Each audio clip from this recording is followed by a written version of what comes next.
Hi, everyone. Before this episode on saffron and Peace and Plenty Farms with Melinda, I just wanted to give a shout out that she has a GoFundMe for the historic barn on the property. So they're trying to do an old fashioned barn raising. Basically, the barn is from the 1800s. It's from the original homestead, and they would love to get it up into sort of working repairs.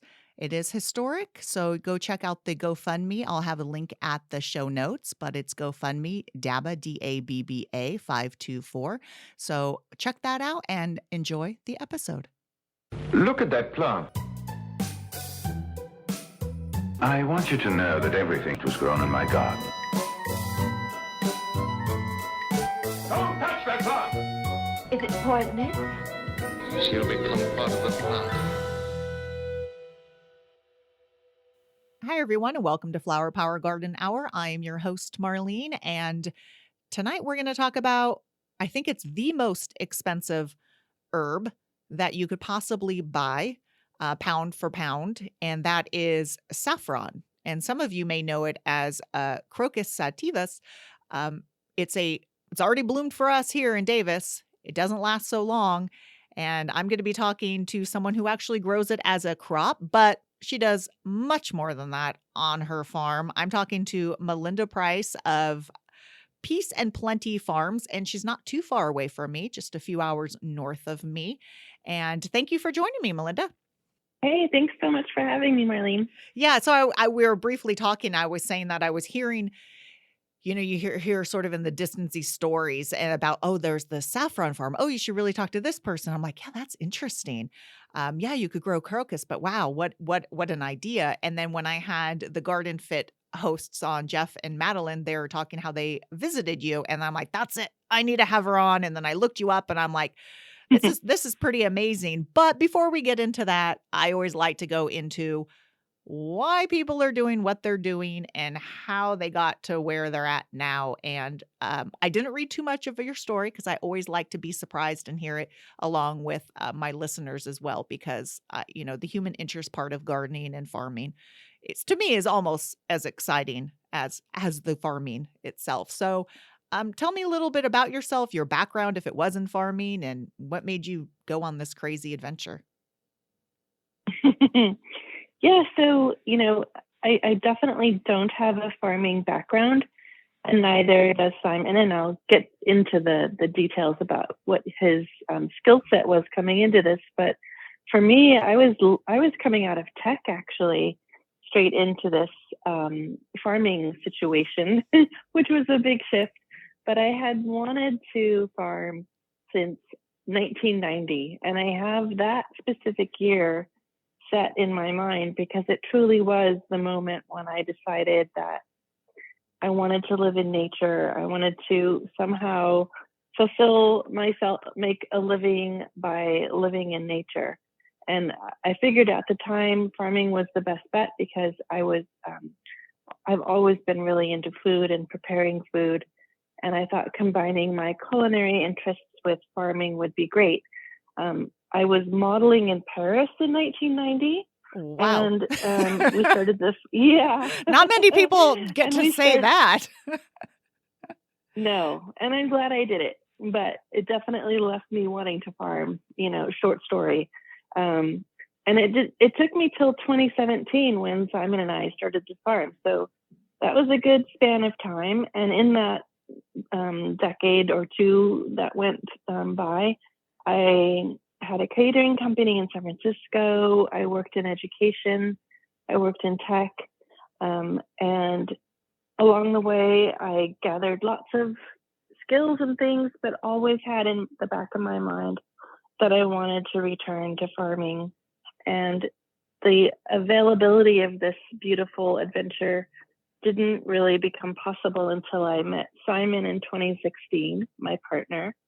And he and I immediately started talking. As soon as we met, we started talking about farming. And my daughter was off to school, to college. I was an empty nester, and I could reinvent myself and what I wanted to do. And it was just the right time and the right partner. And Simon has like a very diverse background like I do. He has a lot of land management. He was a field biologist Mm. and did a lot of restoring of habitat and things like that. So he had a lot of skills that lent themselves well to farming.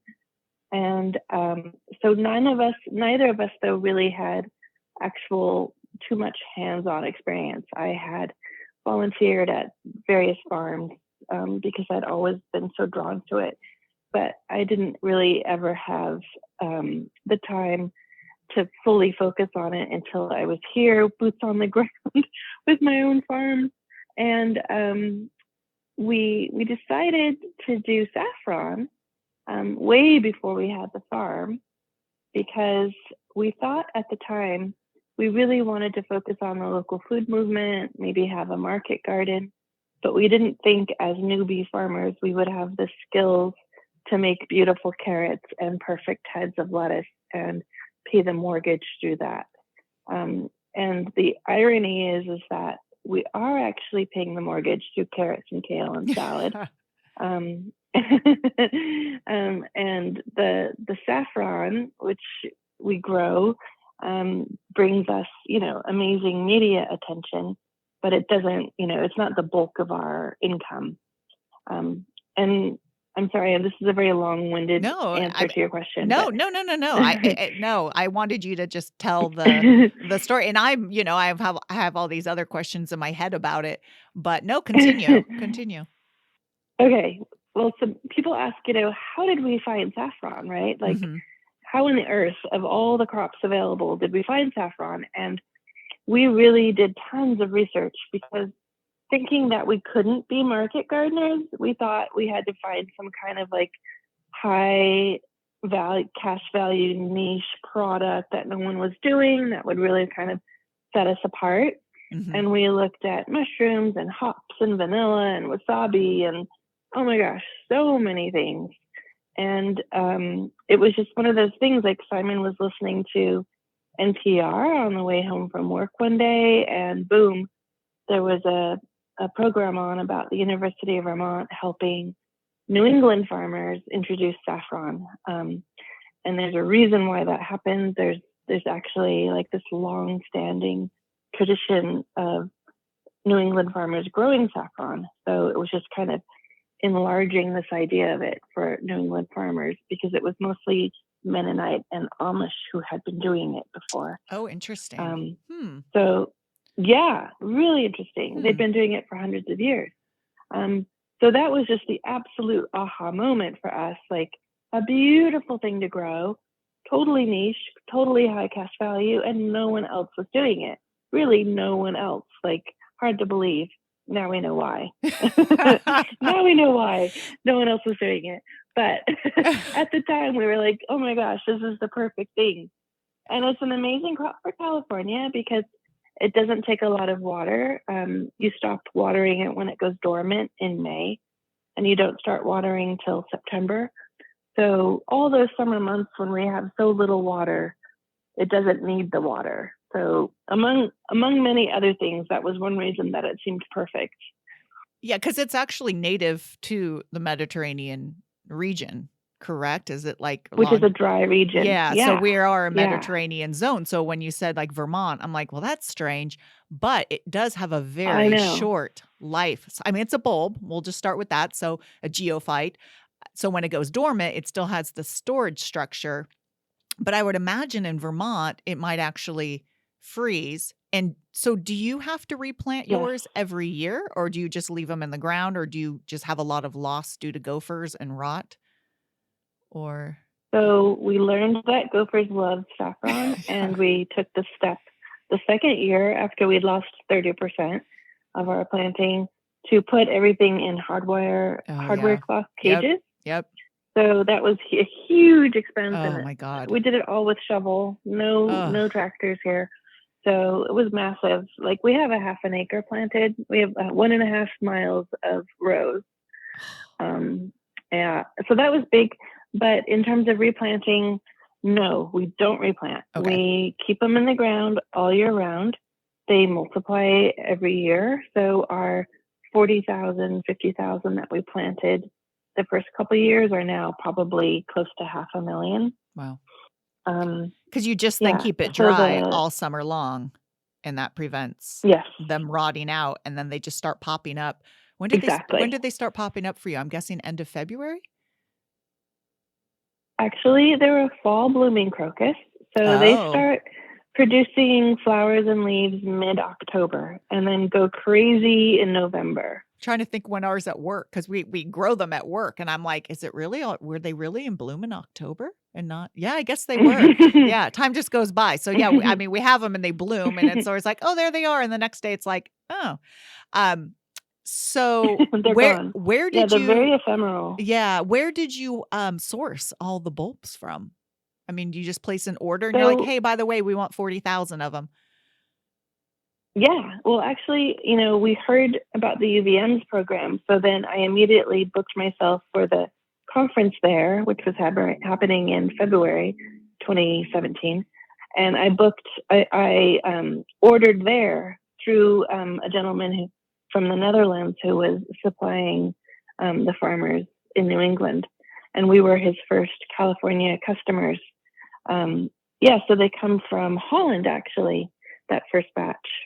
Got it. So when And you it's actually a corm. It's Yeah. not a bulb, it's a corm. There's a slight difference. Yeah, so it's technically a modified stem is a corm. So if you think of, I always mention the Morphophallus, the corpse plant we have at work is a modified stem, it's a corm, and then gladiola, as most people are familiar with, is a corm. So yeah, technically, um, yeah, it's a corm. But when you were looking for land, what were your parameters when you were looking for a farm? Did you want, did you have a certain soil, water quality, well, location? Yes. What were you looking for? Yeah. And financially Yeah. feasible. Yeah, exactly. Yeah. In California. Yeah. Right. Yeah, we originally started looking Sonoma and got priced out so fast. Mhm. Yeah, the corms, the saffron corms really like a sandy loam. They don't like clay. It really creates a lot of rot issues if you have a clay soil. So we would literally go look at properties with a bucket and a shovel and mostly look at the soil rather than the buildings or Yep. anything. So when we found this property, it was like it had 7 acres, which was about what we wanted. We didn't want anything too big.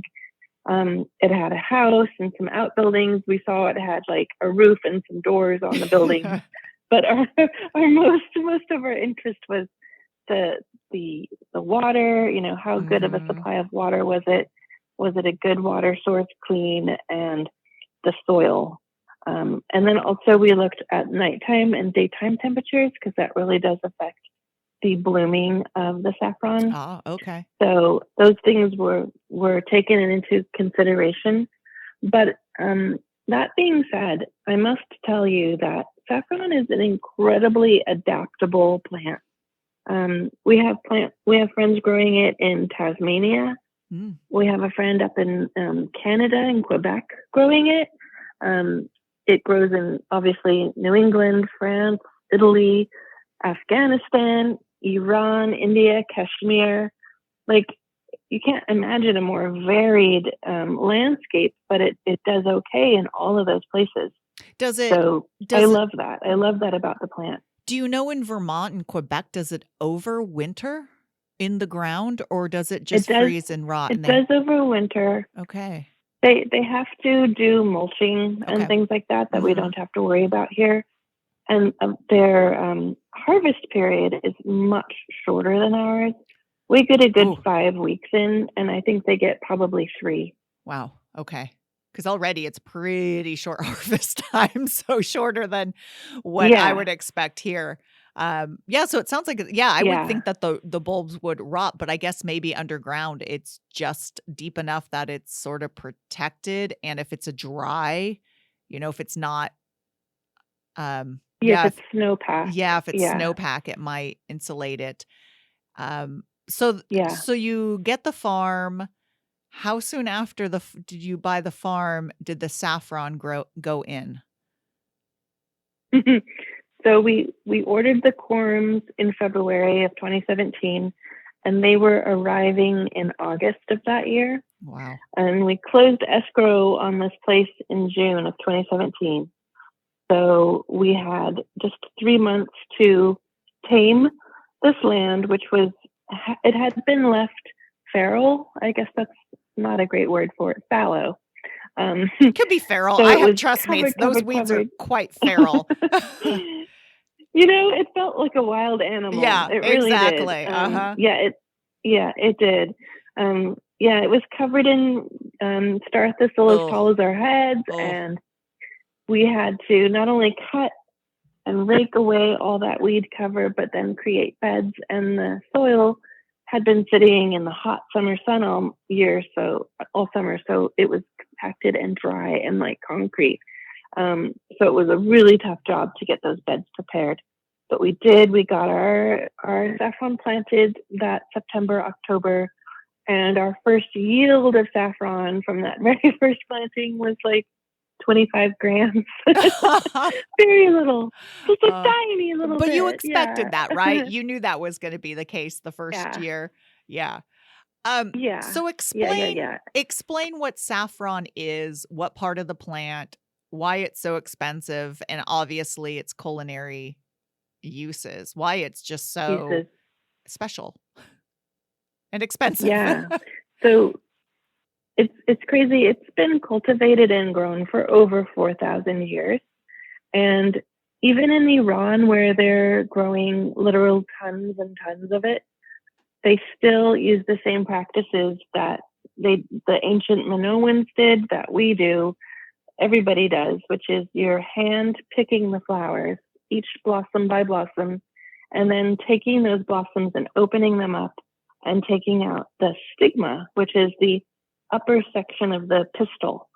So the pistil is very long, but you're just taking the red section of the pistil if you want the high grade saffron. And each saffron flower makes 3 stigmas. It takes about 270 flowers to make a gram. And this is, like I said, all done by hand. And, in our peak days of harvest, we're picking upwards of 60,000 flowers a day, which means we have to start at like 3 in the morning to keep up with the flowers. Like if we started at a humane hour, we wouldn't get the whole field picked in a day. So we have to start that early to get the whole field picked. So it's two phases. You pick all the flowers, collect them all in buckets, and then you sit down and separate the stigmas out of the flowers.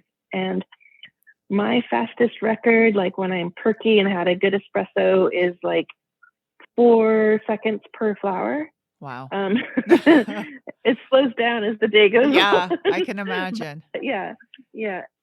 But what stage Yeah, do and you what stage do you pick the flower? Fully open they or emerge daily. No, we pick them closed. okay. For a couple of reasons, but yeah, we pick them closed, and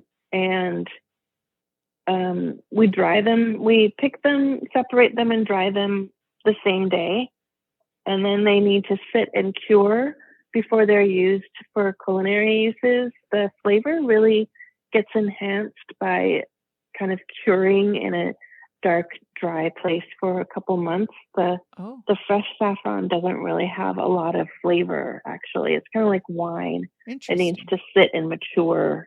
Yeah. Okay.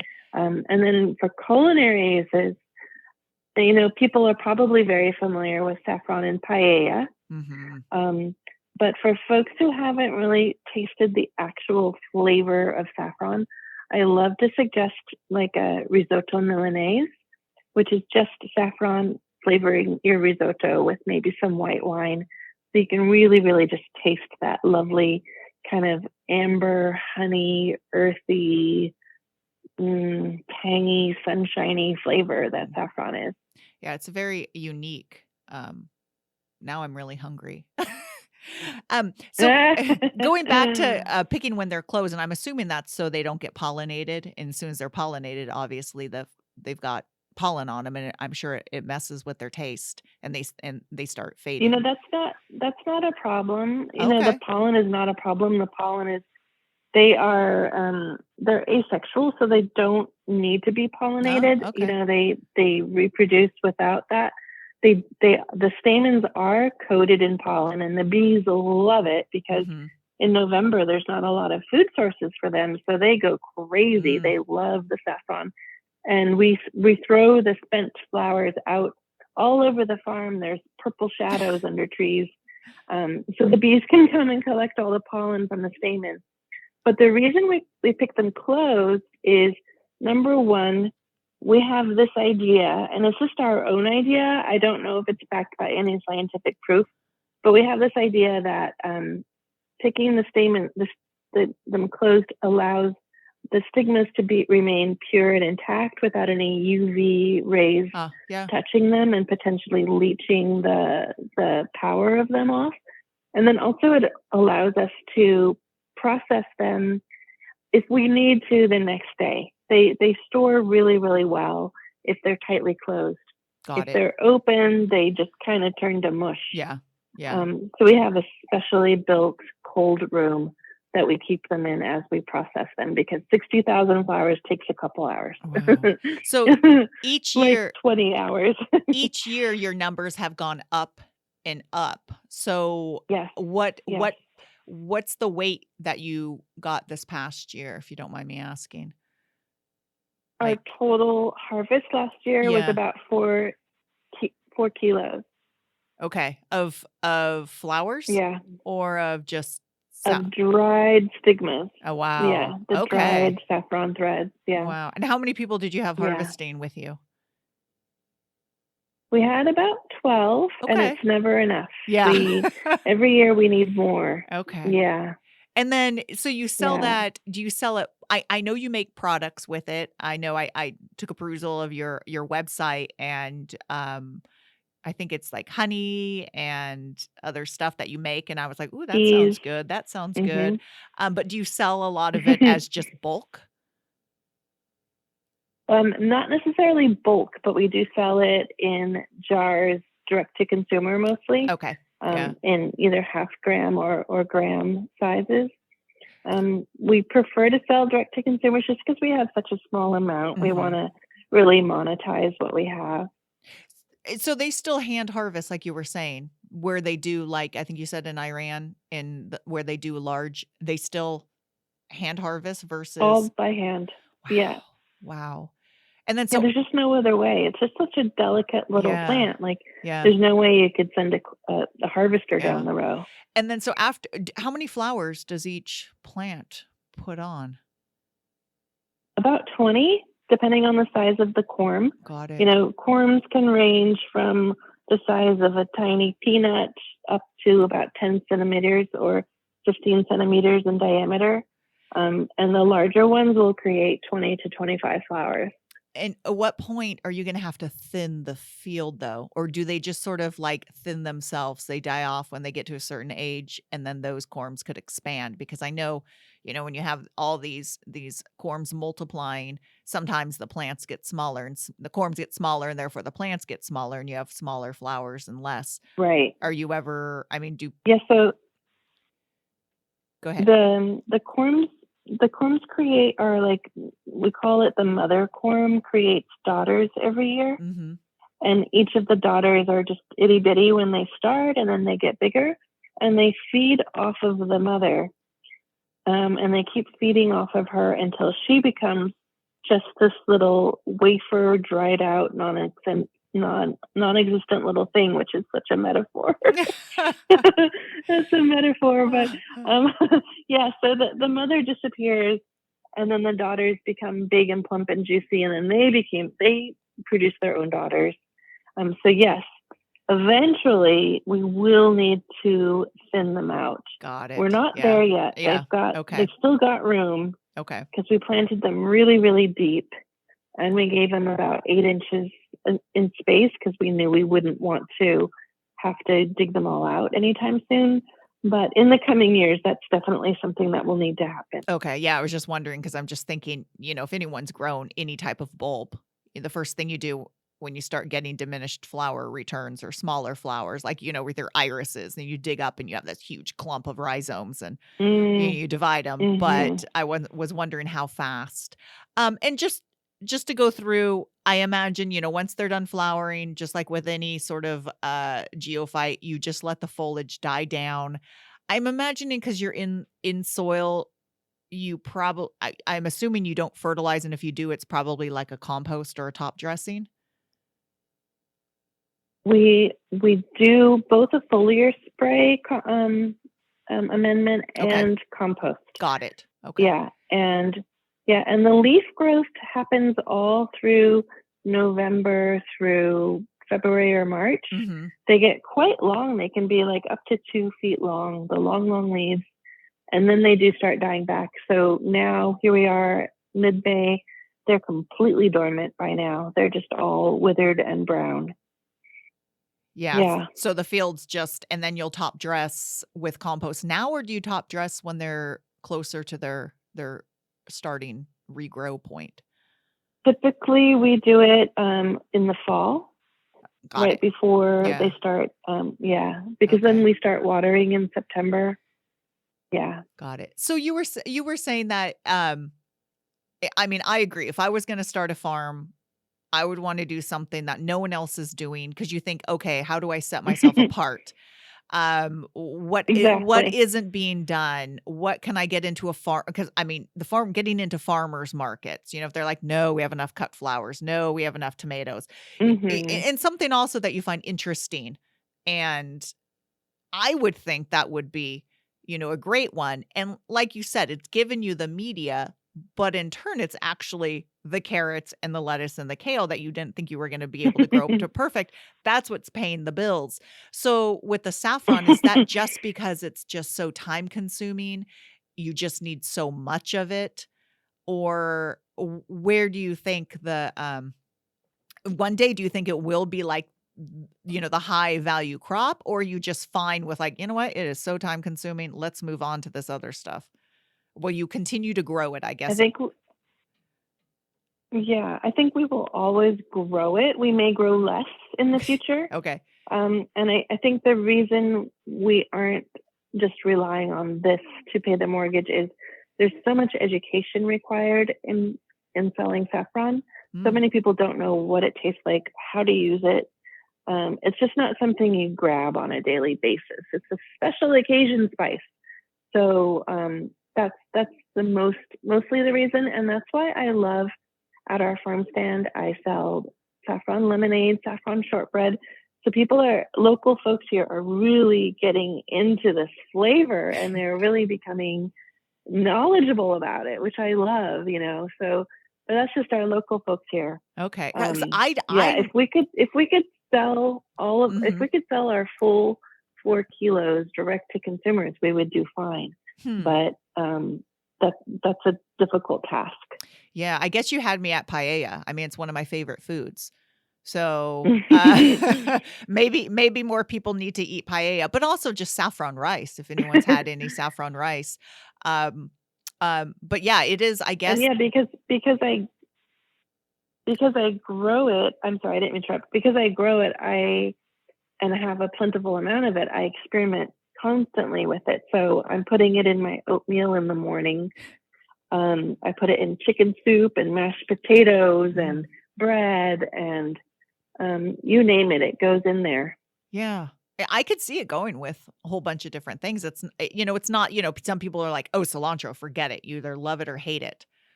I don't think I can't Right. imagine anyone hate saffron. Um, but maybe people just aren't I aware haven't of it. met anyone yet. Yeah, and it is the most expensive herb. So it's very It is. possible that people see it and you're literally buying, this glass jar with just these two little things in it. And they're like, well, heck, I'm going to probably burn what I'm cooking. That's coming from me. I'm probably going to burn what I'm cooking. So why would I want to use it? But maybe that people should try it with a product that you make. But so then when did you go, hey, let's start, we're confident we got the saffron thing going. We have good soil, we have good water. What was the first crop that you decided to expand on? And and go and start growing? Yeah, so we made some raised beds outside the kitchen to grow things just for me to cook with. And of course, like every home gardener, we had extra. And we have a really great road we're on, quite busy road, and an easy access second driveway down to the barn. So one summer, I set up a little old vintage ice box out there with my extra kale and I forget what else I had that year, maybe some tomatoes or something, and just put out a little sign on the road. And it was a huge success, like just quickly selling out every day. And we realized that here in Kelseyville, where we live in Lake County, there was really no other organic farm stand around. Just really no other place for people to buy veggies. There's, the local supermarkets, but not too many farm stands.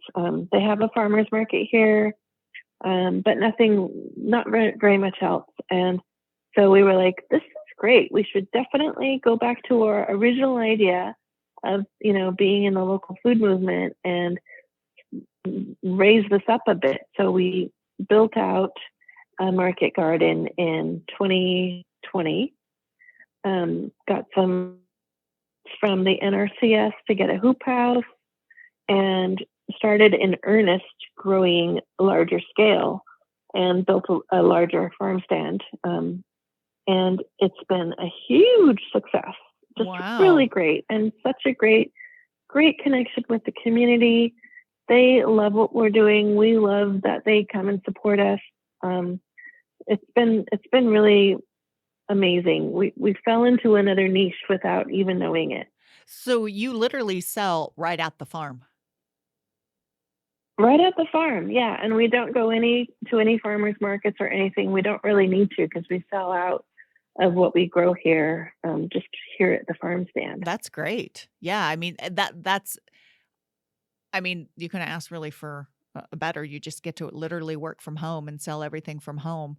What what I would you know. We're so lucky. what would you say is the most problematic crop that you've grown, and what's one that you are going to add, that you want to try and add? Well, let's see.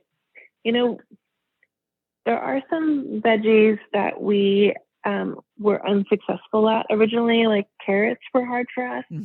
But now it's 2 years into our permanent beds that we created, and the soil is more friable now. So we definitely are getting better carrots, but those were very difficult at first. The first 2 years, they looked like crazy yoga doing posture.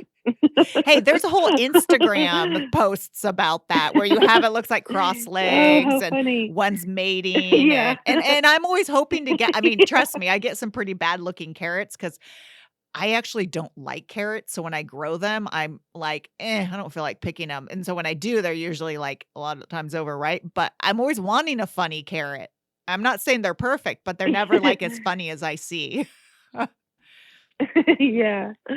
Yeah. So, I feel pretty great that our carrots are looking better this spring. And head lettuce was difficult before. And this spring was our first year of having like really heavy, tight heads of lettuce. And I think it's because we are now overwintering things more than we were before. Okay. Yeah. And we created when we. When we created the I'm just going to let you talk. Go ahead.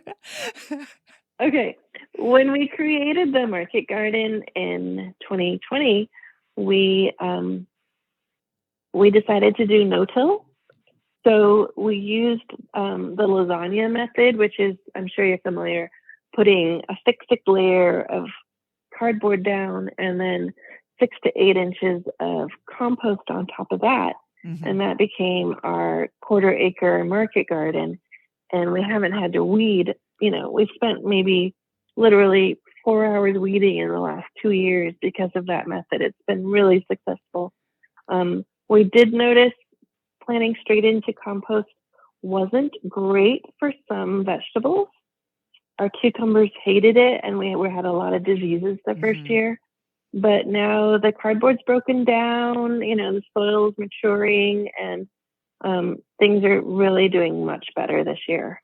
Yeah. But I kind of wish I'd known about that. Like, people talk about the lasagna method, but nobody warns you that compost might not be great for everything.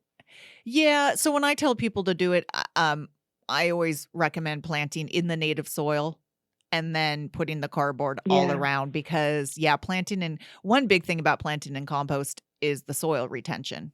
You're just not gonna keep the moisture in there like you would if you had a little bit of clay in the No. soil, and so it's gonna Yeah. drain really fast, so you're gonna be watering more versus, using compost as Yeah. a mulch. And so I always say, lay your cardboard down, lay the mulch on top, but don't, keep plant in the ground and then put it around. And yeah, you might, depending on the weeds, you might have some pop up between there, but that's okay. But I can never stress enough for people doing laying the cardboard down, laying a heavy mulch for weeds. And you just said you've barely had to weed, and it sounded like when you moved in, star thistle was a huge problem.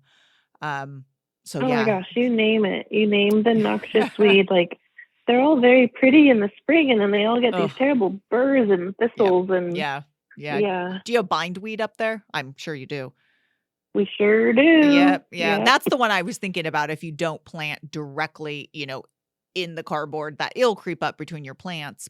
But, a lot of Yeah. times by the time it makes it there, yeah, a few weeds here and there. But yeah, that's why I wouldn't plant directly in compost is mainly one, if it's not broken down enough, it could burn plants. Two, it's just not going to hold the Hmm. moisture like a native, Yeah. soil or even a potting soil. Um, do you still have gophers as a problem? We do. Yeah. We do. Yeah, we still do.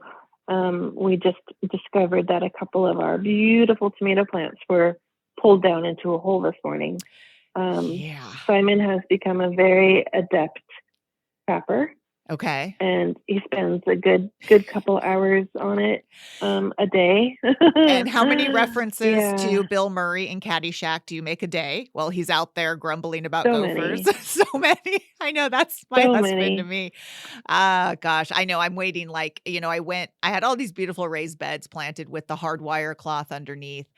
And, I got my husband to build them for me because I'm like, oh, these gophers, I can't handle it. I can't handle the gophers. And this year I'm expanding back into the ground because, we have clay, pretty good soils. They're clay, but in the summertime, they do so much better because you just have to water less than a raised bed with, potting Yeah, soil. yeah. But there's gophers right there, and I'm like, if you even take down they took down a dahlia. There was a dahlia I had planted, Oh, and, I mean, they take things down, so pains in the butts, but, yeah, someone has to do gopher control, and I guess you just plant more than they're not gonna take them all down, more than you hopefully. need. Yeah, more than you need. Yeah, Uh, hopefully. so how many Yeah. tomatoes do you have planted?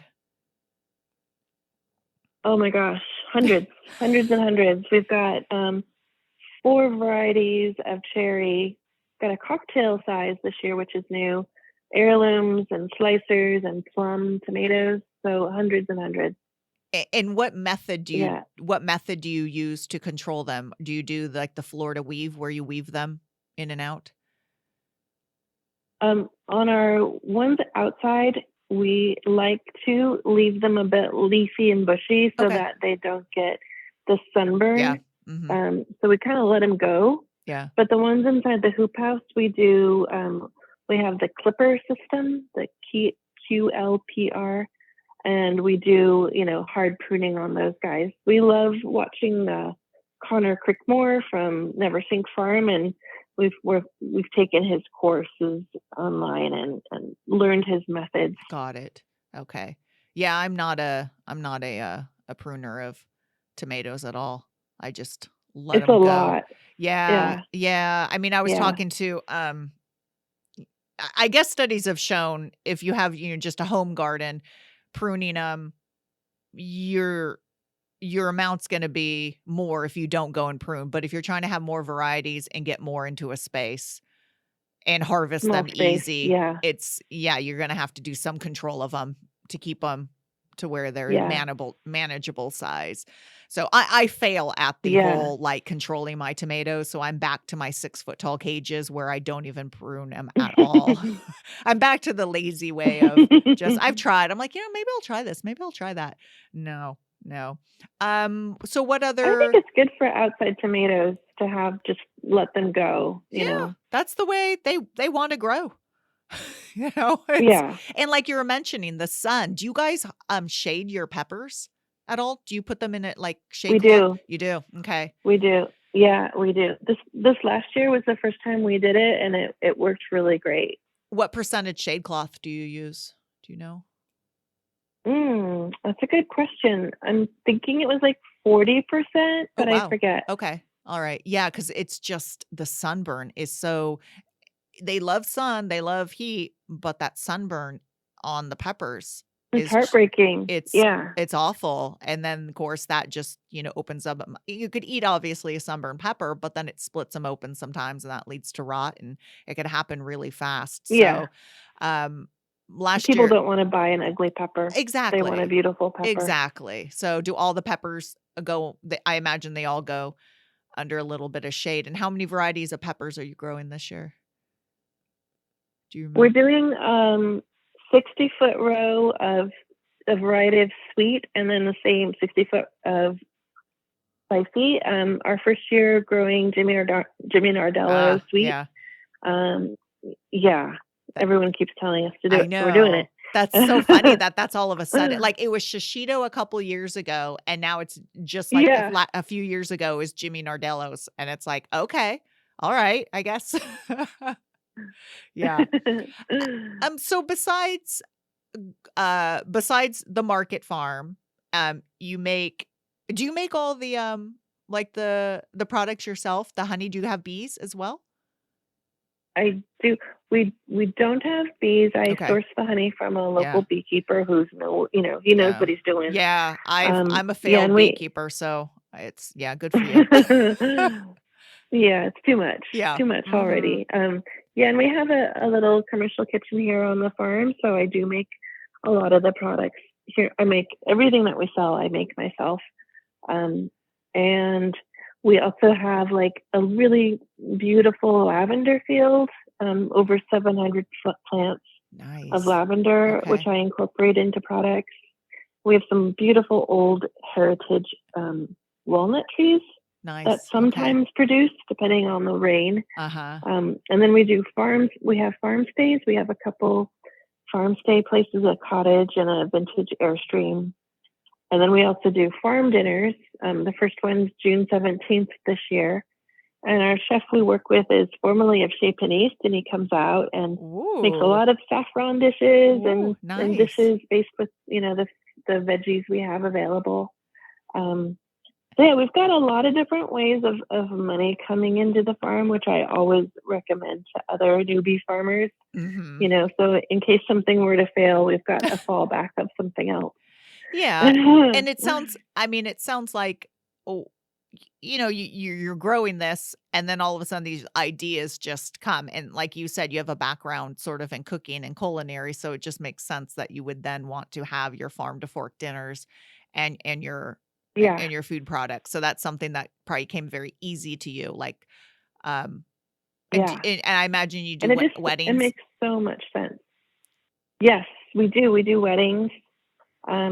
We also like Friday we have the local third grade coming for a field trip. Oh, So we love doing community events at the farm.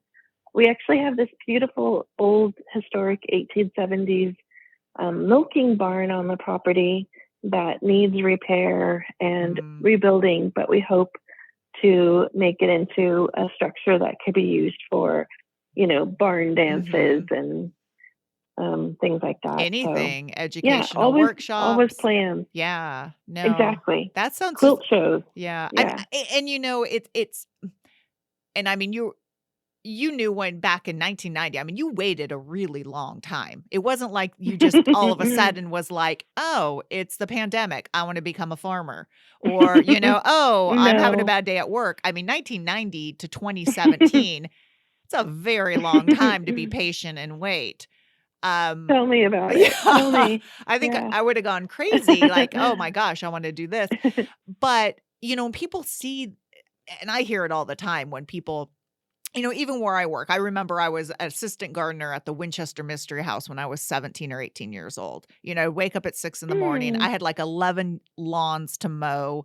I had to trim shrubs. Then I was going to school at night and I was just exhausted and sweaty. And I would have people walking by going, "Oh, so jealous, such a dream job." And I'm like, "I'm not feeling it right now, okay?" Your air conditioned office where you're sitting all day sounds pretty good right now. Yeah. And I still, Yeah. I try to never feel that way about my, my job, even though, as temperatures increases, I'm in a hot, humid greenhouse and, I'm no complaints, but it's never Yeah.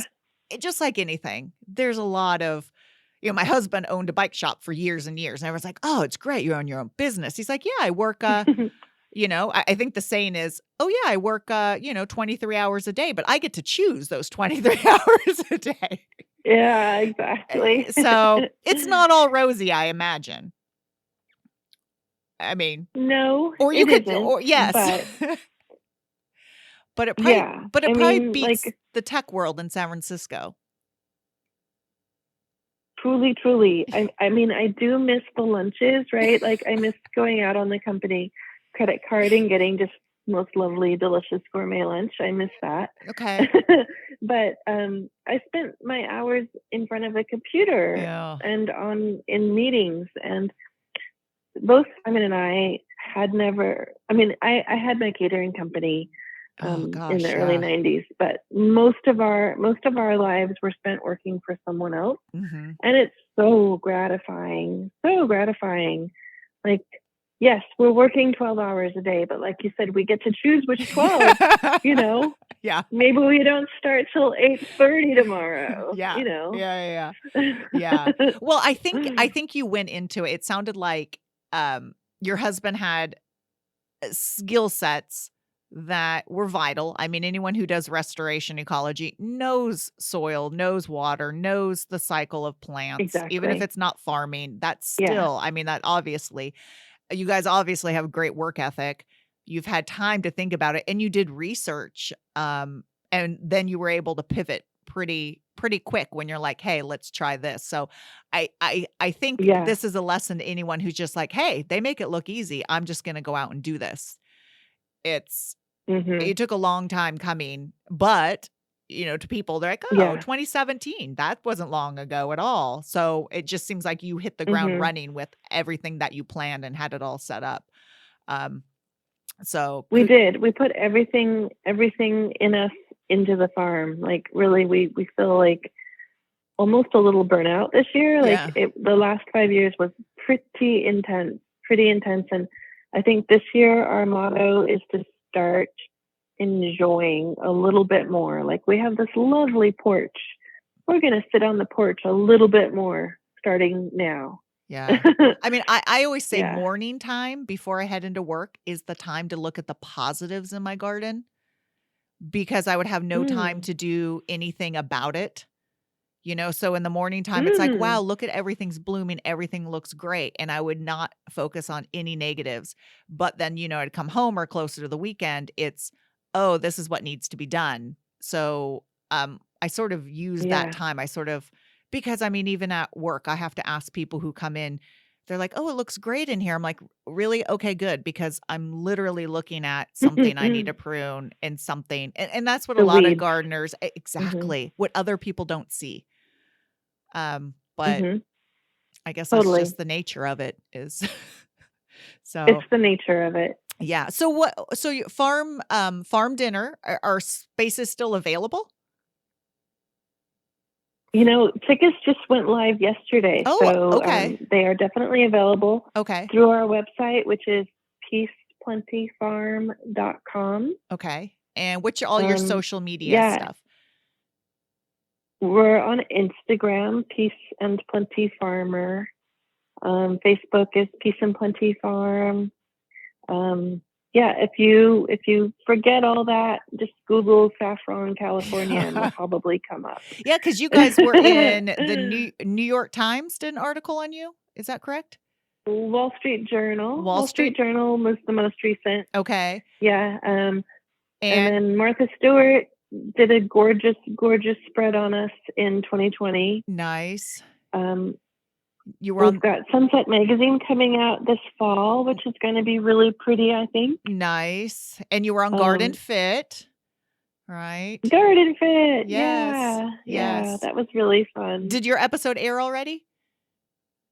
I It did. It Yeah. did. End of April. Okay, but people Number probably 6. number 6. Okay. Okay. Wow, okay, so you are making the rounds with yeah. Yeah. And pretty much it all came to us with us just doing our thing here, except I used hashtag saffron on our Instagram posts, and it just, one thing led to another. Or there was an editor at Martha Stewart Living who was fascinated by saffron and had been following hashtag saffron and found out about us, read my blogs, and wanted to do the story about us. So social media is a terrible thing and a wonderful Yeah. thing. Yeah. It's two-edged sword, definitely. But no, I mean, when I heard Yeah. about it, I'm like, it totally makes sense for this area. I'm just like, I wonder how many plants they need. And man, that harvest time, because I knew what it was already. And I'm like, oh, I know it's the most expensive herb because there's a reason for it. So next time people buy saffron, they should really take a look at what they're buying and then try to grow some because Yes. it's easy to grow in a pot. Pot's good because you don't have to worry about watering it in the summertime and Gopher. rotting it. Yeah. You just put it, Totally. let the foliage die, stick it away, and it just starts popping up for you when it's emerging, and then water Yeah. it. And it's not that you're going to get any saffron, but you could try harvesting it, and yeah, Oh yeah, you'll get enough for a cup of tea or something. Yeah. Maybe a pot of rice. yeah. And like you said, it's Yeah, and you can pre-order the corms through our website too if you want to grow it at okay, home. okay, that's good. Yeah. Okay, yeah, you sell the corms. That's perfect. So it's Yeah. they're grown and they're good quality. Wow. Okay. Yes. Well, this is exciting. I'm glad I was able to get a hold of you. I'm glad you could take time out and you're busy because this is year round since you do, in California we have, it's not like just spring and summer. It's year round growing. Mhm. But, this time of year It is pretty busy. So I'm glad you took some time out and I appreciate that. So everyone check it So it's out. been fun. Peace and Plenty. And I hope to make it up there. I want to go up there. I'm not too far. I'm only like two That'd be hours great. away. Yeah. So I'd love to see the lavender in bloom. That'd be fun. So It's so beautiful. yeah. Next month. Next month. Yep. Okay. So hope everyone enjoyed this. I'm sure they did. Until next time, everyone, happy gardening.